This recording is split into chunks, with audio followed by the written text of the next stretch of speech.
ಚಿನ್ನದ cooking and log ಚಾನಲ್ಲಿಗೆ ಸ್ವಾಗತ. ಇವತ್ತು ನಾನು ಹೇಳಿದ ಹಾಗೆ ಚಿಕನ್ ಪೆಪ್ಪರ್ ರೆಸಿಪಿ ಮತ್ತು ಗೀ ರೈಸ್ ಇದು ಎರಡು ಕಾಂಬಿನೇಷನ್ ತುಂಬ ಚೆನ್ನಾಗಿರುತ್ತೆ. ಈ ರೆಸಿಪಿಯನ್ನು ಹೇಗೆ ಮಾಡೋದನ್ನು ಈಗ ನಿಮಗೆ ಈಗ ತೋರಿಸ್ತಾ ಇದ್ದೀನಿ. ನೋಡಿ ಹೇಗಾಗತ್ತೆ ಅಂತ ಸ್ಟಾರ್ಟ್ ಮಾಡೋಣ ಬನ್ನಿ.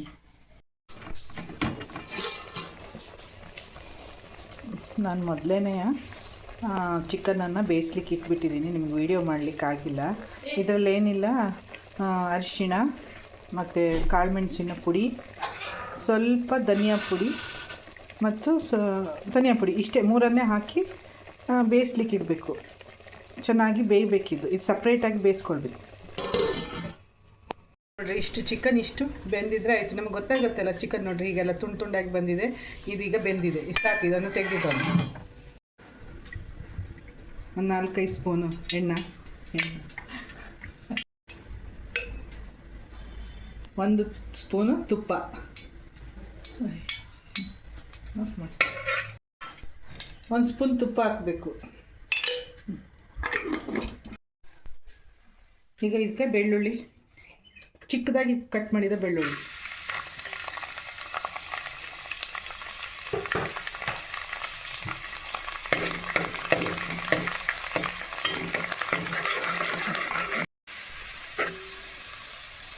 ಮೂರರಿಂದ 4 ಹಸಿಮೆಣಸು ಚಿಕ್ಕದಾಗಿ ಕಟ್ ಮಾಡಿದ್ದು.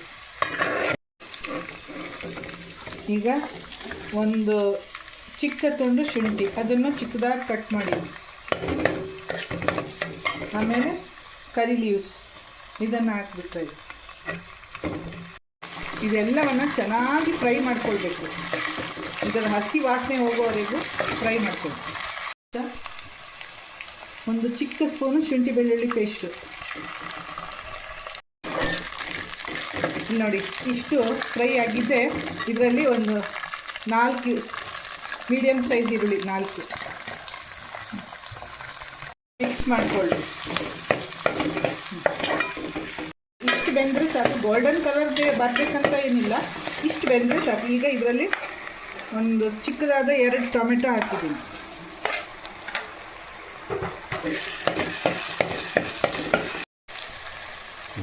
ಈಗ ಎಲ್ಲ ಮಸಾಲೆ ಪುಡಿಗಳನ್ನು ಹಾಕೋಣ. ಸ್ವಲ್ಪ ಅರಿಶಿಣ ಹಿಟ್ಟು, ಯಾಕಂದರೆ ನಾನು ಚಿಕನಿಗೆ ಹಾಕಿದ್ದೀನಿ ಆಲ್ರೆಡಿಯಾಗಿ, ಅದಕ್ಕಾಗಿ ಈಗ ಎಲ್ಲ ಸ್ವಲ್ಪ ಸ್ವಲ್ಪ ಆ್ಯಡ್ ಮಾಡೋದು ಮಸಾಲೆಗೆ. ಧನಿಯಾ ಪುಡಿ 1.5 ಸ್ಪೂನ್, ಚಿಕ್ಕ ಸ್ಪೂನು. ಆಮೇಲೆ ಗರಂ ಮಸಾಲ ಒಂದು 1/2 ಟೀ ಸ್ಪೂನ್, ಕಸೂರಿ ಮೇಥಿ ಒಂದು ಸ್ವಲ್ಪ. ಆಮೇಲೆ ಪೆಪ್ಪರ್ ಮಾತ್ರ ಸ್ವಲ್ಪ ಜಾಸ್ತಿ ಹಾಕಬೇಕು, ಯಾಕಂದರೆ ಇದು ಪೆಪ್ಪರ್ ಅಲ್ವಾ, ಚಿಕನ್ ಪೆಪ್ಪರಿಗೋಸ್ಕರ ಇದು 3 ಸ್ಪೂನ್ ಹಾಕ್ತಾಯಿದ್ದೀನಿ. ಈಗ ಇಷ್ಟಾಗಿದೆ ಅಲ್ವಾ, ಇದೆಲ್ಲ ಮಸಾಲೆ ಈರುಳ್ಳಿಗೆಲ್ಲ ಇಟ್ಕೊಂಡಿದೆ. ನಿಮಗೆ ಡ್ರೈ ಬೇಕಂದರೆ ಇಷ್ಟೆಲ್ಲ ಈರುಳ್ಳಿ ಹಾಕೋ ಅವಶ್ಯಕತೆ ಇಲ್ಲ, ಸ್ವಲ್ಪ ಹಾಕಿದರೆ ಸಾಕು. ನನಗೆ ಸ್ವಲ್ಪ ಮಸಾಲೆ ಬೇಕಂತ ಹೇಳಿ ನಾನು ಈರುಳ್ಳಿ ಎಲ್ಲ ಜಾಸ್ತಿ ಹಾಕಿದ್ದೀನಿ. ಈಗ ಇದಕ್ಕೆ ಚಿಕನನ್ನು ಆ್ಯಡ್ ಮಾಡೋಣ. ಬೇಯಿಸಿಟ್ಟ ಚಿಕನ್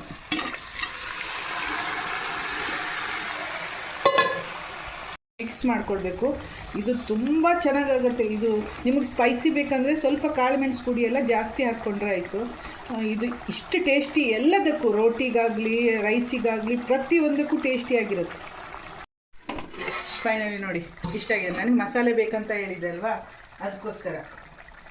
ಈಗ ಇದರಲ್ಲಿ ಲಾಸ್ಟ್ ಕೊತ್ತಂಬರಿ ಸೊಪ್ಪನ್ನು ಹಾಕಿಬಿಟ್ಟಿದ್ರೆ ಆಯಿತು, ಇದು ಫಿನಿಶ್ ಆಯಿತು. ಇನ್ನು ಇದನ್ನು ಸರ್ವ್ ಮಾಡೋದು ತೋರಿಸ್ತೀನಿ ನನಗೆ. ಗೀ ರೈಸ್ ಮಾಡೋದನ್ನು, ಚಿಕನ್ ಪೆಪ್ಪರಿಗೆ ಈ ಗೀ ರೈಸ್ ತುಂಬ ಚೆನ್ನಾಗಿರುತ್ತೆ. ಇದನ್ನು ಕರೆಂಟ್ ಇಲ್ಲ ಮನೇಲಿ, ನೀವು ಸ್ವಲ್ಪ ಅಡ್ಜಸ್ಟ್ ಮಾಡ್ಕೊಳ್ಬೇಕು. ವಿಡಿಯೋ ತುಂಬ ಬ್ಲ್ಯಾಕಾಗಿ ಬರುತ್ತೆ. ಈಗ ರೈಸಿಗೆ ಕುಕ್ಕರ್ ಇಟ್ಟಿದ್ದೀನಿ, ಬಿಸಿಯಾಗಿದ್ದೆಯಾ 1 ಸ್ಪೂನ್ ತುಪ್ಪ, ಅದ್ರ ಜೊತೆಗೆ ಒಂದು ಸ್ವಲ್ಪ ಎಣ್ಣೆ ನೋಡಿ. ಈಗ ಎಣ್ಣೆ ತುಪ್ಪ ಬಿಸಿಯಾಗಿದೆ. ಈಗ ಇದಕ್ಕೆ 2 ತುಂಡು ಚಕ್ಕೆ, ಒಂದು 3-4 ಲವಂಗ, 1 ಸ್ಟಾರ್ ಹೂ, 4 ಏಲಕ್ಕಿ, ಸ್ವಲ್ಪ ಜೀರಿಗೆ,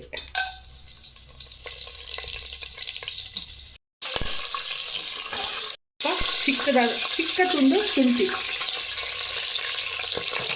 ನಾನು ಒಂದು ಚಿಕ್ಕ ಕ್ಯಾರೆಟು, ಒಂದು ಸ್ವಲ್ಪ ಹಸಿ ಬಟಾಣಿ,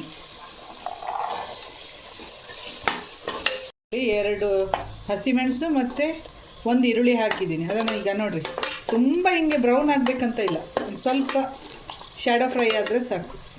1.5 ಕಪ್ಪು ಬೌಲು ಅಕ್ಕಿ ತೊಗೊಂಡಿದ್ದೀನಿ. 1.5 ಕಪ್ ಇದು. ಇದನ್ನು ಚೆನ್ನಾಗಿ ವಾಶ್ ಮಾಡಿ ಇದನ್ನು ಸೋಸಿ ಇಡೋಣ.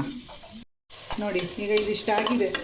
ಈಗ ನಾನು ತೋರಿಸಿದ್ದೆಲ್ಲ ನಾನು ನಿಮಗೆ 1/4 ಬೌಲ್ ಅಕ್ಕಿ ಇದ್ದಿತ್ತು ಅಷ್ಟು ನೀರು ತೊಗೊಂಡಿದ್ದೀನಿ. ಮತ್ತು ಅದರ 1/4 ಭಾಗ ಸೇಮ್ ಬೇಡ, ಸ್ವಲ್ಪ ಕಮ್ಮಿ ಹಾಕಿ ಈಗ ಚೆನ್ನಾಗಿ ಕುದಿ ಬರಲಿ. ನಾನು ಸ್ವಲ್ಪ ಉಪ್ಪು ಹಾಕ್ತೀನಿ. ಈಗ ನಾನು ಕಲ್ಲುಪ್ಪು ಯೂಸ್ ಮಾಡ್ತಾ ಇದ್ದೀನಿ, ನೀವು ಯಾವುದಾದ್ರೂ ಉಪ್ಪು ಯೂಸ್ ಮಾಡ್ಬೋದು. ಈಗ ಇದು ಚೆನ್ನಾಗಿ ಕುದಿ ಬರಲಿ. ನೋಡಿ ನೀರು ಕುದೀತಾ ಇದೆ. ಈಗ ಇದರಲ್ಲಿ ಅಕ್ಕಿಯನ್ನು ಆ್ಯಡ್ ಮಾಡೋಣ. ಇದು ನಾನು ವಾಶ್ ಮಾಡಿ ಸೋಸಿಟ್ಟಿದ್ದು. ನೋಡಿ ಇದು ಅಕ್ಕಿ ಹಾಕಿ ಚೆನ್ನಾಗಿ ಮಿಕ್ಸ್ ಆದಮೇಲೆ ಇದರಲ್ಲಿ ಕೊತ್ತಂಬರಿ ಸೊಪ್ಪನ್ನು ಹಾಕಿಬಿಡೋಣ.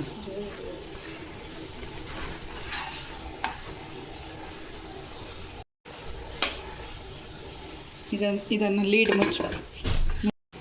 ಮುಚ್ಚಿ ಸೀಟಿ ಹಾಕಿ 1 ವಿಸಿಲ್ ಬಂದರೆ ಸಾಕು.